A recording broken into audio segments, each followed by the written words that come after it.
বর্ষাকালীন সময় গাছ বাঁচাতে হলে করতে হবে আপনাকে কয়েকটা পরিচর্যা। তাই সর্বপ্রথম যে বিষয়টা খেয়াল করবেন সেটা হচ্ছে ড্রেন ব্যবস্থার উপরে। যেহেতু এখন বর্ষাকাল, টবের মাটিতে পানি জমাট বেঁধে শিকড় পচনের সমস্যা সৃষ্টি হয়ে গাছটা অনেক সময় মারা যায় অথবা ঝিমিয়ে পড়ে। তাই ড্রেন ব্যবস্থা ঠিকঠাক আছে কিনা সর্বপ্রথম এই বিষয়টা অবশ্যই একটু খেয়াল করবেন। দ্বিতীয় যে বিষয়টা খেয়াল করবেন, প্রত্যেকটা টবের তলার অংশে চেষ্টা করবেন এরকম 2 থেকে 3টা অথবা 4টা ইট দিয়ে দেওয়ার, একটু উঁচু করে দিবেন যাতে ফ্লোরটা নষ্ট না হয়ে যায় এবং পানি নিষ্কাশন ব্যবস্থা দ্রুতই বের হয়ে যায়। এরকম ভুলটা যদি আপনি করেন সেক্ষেত্রে পানি কিন্তু দ্রুত বের হবে না। দেখেন একটু খেয়াল করে, একদিকে দেখেন টবের তলার অংশে ময়লা জমাট বেঁধে রয়েছে, অপরদিকে বিশেষ করে পানি নিষ্কাশন ব্যবস্থা দ্রুতই বের হতে পারে না। তাই প্রত্যেকটা টবের তলার অংশে চেষ্টা করবেন এরকম একটু ইট দিয়ে দেওয়ার। 3 নম্বর যে কাজটি করবেন, টবের ভিতরে অনেক সময় বিভিন্ন ধরনের আগাছা জংকায় অথবা মরা পাতা, শুকনো পাতা, পচা পাতা, এগুলো অনেক সময় পচন সৃষ্টি হয়ে রোগ পোকা জংকায়। তাই চেষ্টা করবেন এরকম টবের ভিতরে বিশেষ করে সবসময় একটু পরিষ্কার পরিচ্ছন্ন করে রাখবেন বর্ষাকালীন সময়। 4 নম্বর যে বিষয়টি খেয়াল করবেন সেটা হচ্ছে ছাদটাকে সবসময় একটু পরিষ্কার পরিচ্ছন্ন করে রাখবেন বর্ষাকালীন সময়। কেননা গাছের মরা পাতা, শুকনো পাতা, পচা পাতা এগুলো টবের আশেপাশে পড়ে থাকে আর থাকার কারণে তাতে রোগ পোকা জংকায়। পরবর্তী সময় দেখা যায় গাছের বিভিন্ন ধরনের রোগ পোকার সমস্যা দেখা যায়। তাই সবসময় একটু পরিষ্কার পরিচ্ছন্ন করে রাখবেন বর্ষাকালীন। 5 নম্বর যে বিষয়টি খেয়াল করবেন সেটা হচ্ছে একাধিক গাছ এক জায়গায় রাখবেন না, মানে 4-5টা টব অথবা 4-5টা গাছ এক জায়গায় রাখবেন না, একটু ফাঁকা ফাঁকা করে রাখার চেষ্টা করবেন এরকম। তাহলে গাছ পাবে আলো বাতাস এবং দ্রুতই কিন্তু বৃদ্ধি হবে। নয়তো অন্ধকার ঘুটঘুটে জায়গায় যদি আপনি 4-5টা গাছ এক জায়গায় রাখেন সেখানে ছায়াযুক্ত স্থান হয়ে যায়, সেখানে অন্ধকার হয়ে যায়, সেখানে রোগ পোকা জংকায় এবং গাছগুলো ভালো একটা বৃদ্ধি হয় না। তাই চেষ্টা করবেন সবসময় গাছগুলোকে একটু ফাঁকা ফাঁকা করে রাখার বর্ষাকালীন সময়। 6 নম্বর যে বিষয়টি খেয়াল করবেন সেটা হচ্ছে পরিত্যক্ত টবগুলো, যে টবগুলো আমাদের কাজে লাগে না, দেখা যায় এখানে ওখানে পড়ে থাকে, তার মধ্যে পানি জমাট বেঁধে থাকে, সেখানে রোগ পোকা জংকায়। তাই ওইগুলোকে একটু অপসারণ করার চেষ্টা করবেন বিশেষ করে, তাহলে আপনার গাছগুলো থাকবে সুস্থ সবল বিশেষ করে বর্ষাকালীন সময়।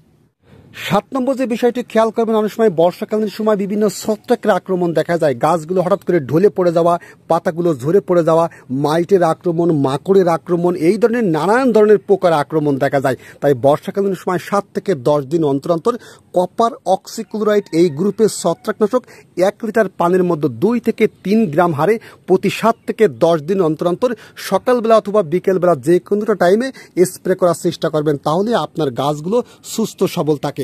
তবে যদি দেখা যায় রোগ পোকার আক্রমণ বেশি দেখা যায় সেক্ষেত্রে এর ভিতরে আপনি একটা কীটনাশক প্রয়োগ করতে পারেন, যেমন ইমিডাক্লোরোপিড এই গ্রুপের কীটনাশক অথবা সাইফারমেথ্রিন গ্রুপের কীটনাশক। বোতলের গায়ে সুন্দরভাবে লেখা আছে কতটুকু মাত্রায় স্প্রে করতে হবে।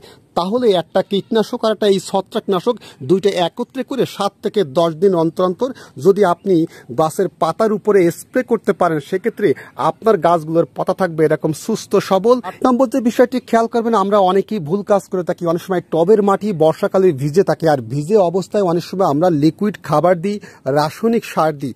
কিন্তু যদি আপনি লিকুইড খাবার দেন সেক্ষেত্রে শিকড় পচনের সমস্যা দেখা দিতে পারে। তাই বর্ষাকালীন সময় এটা বিরত থাকবেন, যতক্ষণ না পর্যন্ত টবের মাটি না শুকিয়ে যাচ্ছে ততক্ষণ পর্যন্ত কোনো রকম বিশেষ করে লিকুইড খাবার দেওয়ার চেষ্টা করবেন না টবের মাটিতে।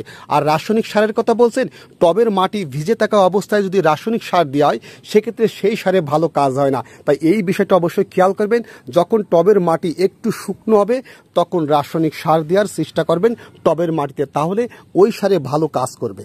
9 নম্বর যে বিষয়টি খেয়াল করবে, অনেক সময় দেখা যায় শুকনো ডাল, মরা পাতা, পচা পাতা এরকম গাছে অনেক সময় ঝুলে থাকে। তাই সেগুলোকে একটু অপসারণ করার চেষ্টা করবেন, তাহলে রোগ পোকার ক্ষেত্রে অনেকটা কিন্তু গাছের আক্রমণ কম হবে।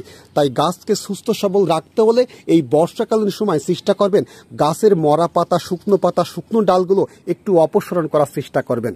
এবার 10 নম্বর বিষয়টি জানবো, এটা অত্যন্ত গুরুত্বপূর্ণ। একটা জিনিস খেয়াল করে দেখেন তো, আপনি গাছ রোপণ করেছেন যে টবে, ওই টবের মাটির বয়সটা কেমন, 2 বছর 3 বছর এরকম হয়েছে কিনা। আর এরকম যদি হয়ে থাকে দেখবেন আপনার গাছগুলো ভালোটা বৃদ্ধি হবে না, এরকম সবুজ ভাব থাকবে না, পাশাপাশি ভালোটা ফুল ফল আসবে না, পানি দিলে পানি থাকবে না এবং সার দিলে সারে ভালো কাজ করবে না।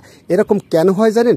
মাটির বয়স যদি অতিরিক্ত বেশি হয় মাটিটা খিটখিটে হয়ে যায়, সেক্ষেত্রে কোনোটাই কাজ হয় না। তাই এই বর্ষাকালীন সময় চেষ্টা করুন টবের মাটি পরিবর্তন করে দেওয়ার। কেননা এখন যদি পরিবর্তন করেন আপনার গাছটা কোনো রকমই সমস্যা আসবে না, গাছ থাকবে সুস্থ সবল। তাই মাটি পরিবর্তন করার সঠিক সময় বর্ষাকালীন সময়, আর গাছ রোপণের সঠিক সময় বর্ষাকালীন সময়।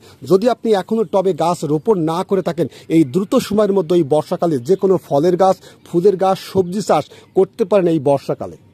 বর্ষাকালীন সময় ছাদ বাগানে যে 10টা পরিচর্যা আমি আজকে বলেছি, একটু খেয়াল করে দেখেন তো। আপনি হয়তো নতুন ছাদ বাগান করছেন, অথবা বিশেষ করে দীর্ঘদিন ধরে করছেন, কোন ভুলটা করছেন। যদি এই ভুলগুলোর ভিতরে বিশেষ করে আজকের ভিডিওটা মিলে যায়, অবশ্যই একটু চেষ্টা করবেন বিশেষ করে একটু পরিষ্কার পরিচ্ছন্ন করে রাখার, যে কথাগুলো বললাম। যদি এই কাজগুলো করতে পারেন, আল্লাহর অশেষ রহমতে আপনার গাছগুলো থাকবে সুস্থ সবল। তাই যে সকল ভাই এবং বোনেরা ধৈর্য সহকারে এতক্ষণ আমার এই ভিডিওটা দেখেছেন, আপনাকে অনেক অনেক ধন্যবাদ। তাই ভিডিও থেকে যদি আপনি কিছু শিখতে পারেন অথবা জানতে পারেন, অন্যকে একটু দেখার সুযোগ করে দিবেন। আর এখনো যদি আমার পরিবারের সদস্য না হন, একটু সদস্য হয়ে যাবেন। আর ভিডিওটা যদি সামান্য একটু ভালো লেগে থাকে, ছোট ভাইয়ের মুখের দিকে তাকিয়ে একটা লাইক দিয়ে যান। আর আপনার মতামত কমেন্ট বক্সে অবশ্যই একটু লিখে জানিয়েন। ভালো থাকবেন সবাই। আসসালামু আলাইকুম।